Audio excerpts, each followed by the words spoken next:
2002 BMW with a leak problem. Multiple times the shops have been trying to find it. What model is this?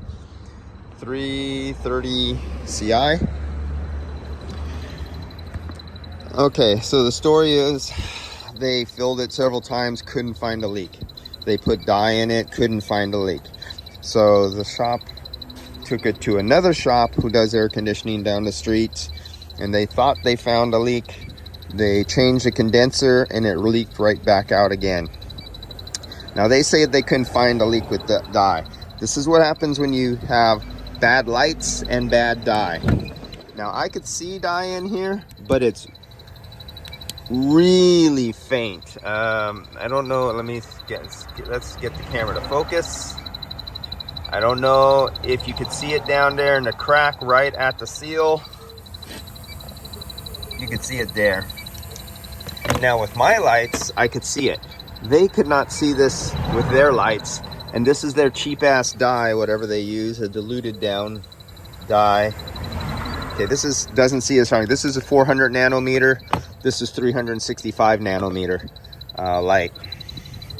And so I'm trying to show you the difference of what you see or what you don't see. Now look down at the hose. Do you see that green down there? The shop who installed this dye and the other shop who second could not see any dye anywhere. So I see dye down there with this light.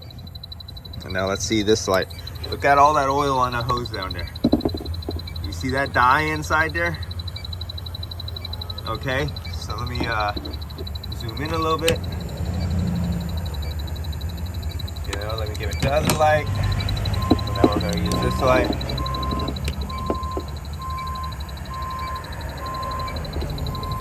Okay, so with the 365 wavelength nanometer UV lights, I clearly pick up dye, no problem at all.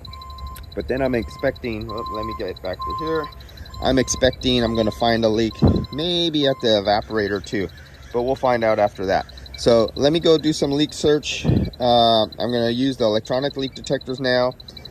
Double confirm that one right there, that's really obvious, which 2 shops were looking for that, and 2 shops UV lights couldn't pick up that dye. And this is what happens when you have people who don't know what good is, and they want to be cheap, and they only think one is good enough. Remember, different dyes have different wavelength spectrums of light that iridesce and fluoresce and reflect back to your eyes. And it takes, and especially here, look at here. I have the sun coming directly down into this area. If you have one of those cheap little lights and you're out in a lit area, you definitely won't see anything with a weak little light. That's why you have to get the strong ones. All right, time for me to hook up, check for gas, and use the refrigerant leak detectors.